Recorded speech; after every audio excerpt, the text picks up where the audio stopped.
कभी नोटिस किया है आस्मा या एलर्जी वाले पेशेंट्स को रात के टाइम सांस लेने में ज्यादा प्रॉब्लम होती है और डॉक्टर्स प्रिस्क्रिप्शन में लिखते हैं मॉन्टेलुकास्ट रात को लेना। पर क्यों? चलो आज समझते हैं मॉन्टेलुकास्ट का एक्चुअल काम कैसे करता है। मॉन्टेलुकास्ट एक एंटी एस्मेटिक ड्रग है। ये ड्रग ल्यूकोट्रिन रिसेप्टर एंटागोनिस्ट क्लास से बिलोंग करती है। सिंपल शब्दों में बोलेंगे तो मॉन्टेलुकास्ट लंग्स के अंदर लिकोट्रिन्स के इफेक्ट को ब्लॉक कर देते हैं। लंग्स के अंदर जब पहले समय जब ल्यूकोट्रिन्स बॉडी के इन्फ्लेमेटरी मीडिएटर्स होते हैं, ये स्पेशली आस्मा और एलर्जी में बहुत इंपॉर्टेंट रोल प्ले करते हैं। ल्यूकोट्रिन्स ल्यूकोट्रिन्स तीन मेन प्रॉब्लम क्रिएट करते हैं।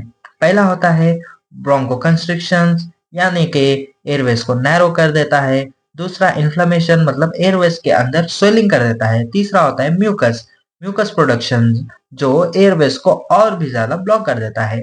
इसी वजह से आस्मा पेशेंट्स को सांस लेने में दिक्कत और वीजिंग और चेस्ट टाइटनेस होती है।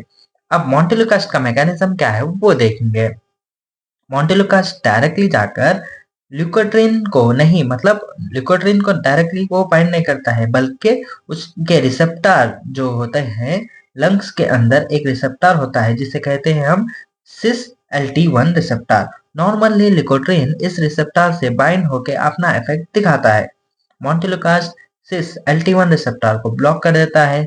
इसका मतलब ल्यूकोट्रिन चाहे प्रेजेंट हो, ये प्रेजेंट है भी तो वो अपना एक्शन दिखा नहीं सकते।